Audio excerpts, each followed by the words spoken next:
Lion's Den Survival Principle, Part 7. Dealing with the Power Structure. Daniel 1, 8-10. Daniel resolved not to defile himself with the royal food and wine, and he asked the chief official for permission not to defile himself in this way. Now God had caused the official to show favor and sympathy to Daniel, but the official told Daniel, "I am afraid of my lord the king." Bosses. Everyone has at least one. Every boss has at least one character weakness. Every employee has at least one character weakness. All people have innate tendencies toward rebellion against other people's authority and misuse of their own.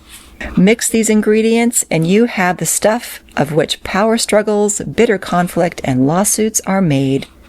The world of media has its share of unreasonable, egomaniacal, unethical, and exploitative bosses. The narcissistic producer and screaming director are legendary Hollywood stereotypes.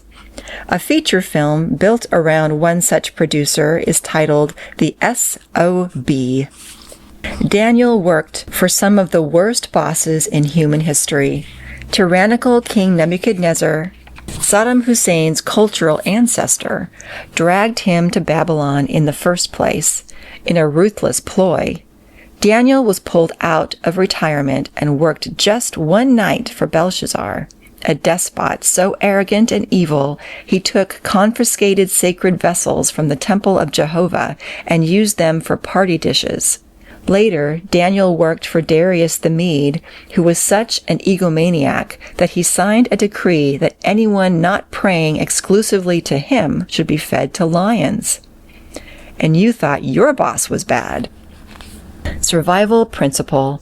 Bosses are to be respected but not feared, because they have no ultimate authority. Daniel's immediate supervisor was terrorized by his boss, King Nebuchadnezzar. Daniel was afraid of neither. Daniel knew that no human boss makes ultimate decisions. Proverbs 21:1 declares, "The king's heart is in the hand of the Lord.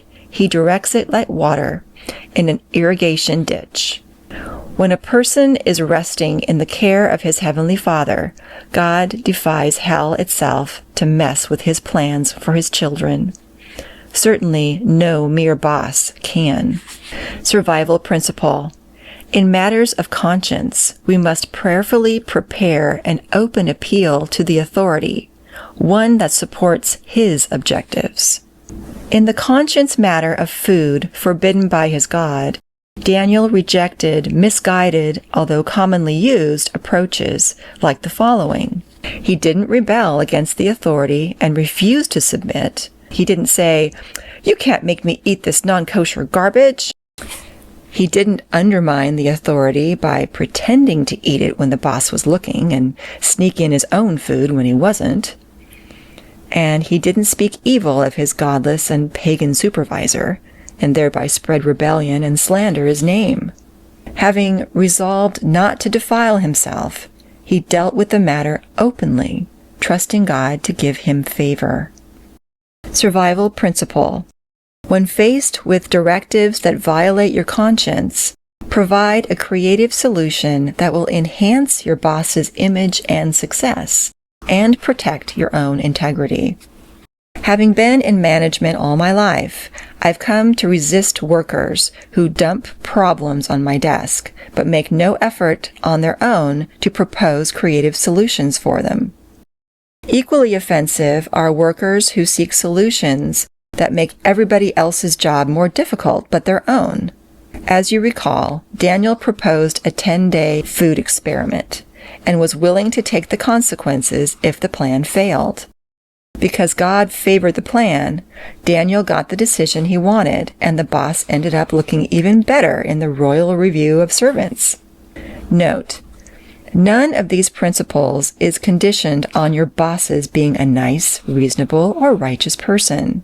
In fact, your character is more greatly enhanced in dealing righteously with an impossible boss than in dealing with a saintly one. And the dramatic enhancement of the character of Christ in you is the name of God's game.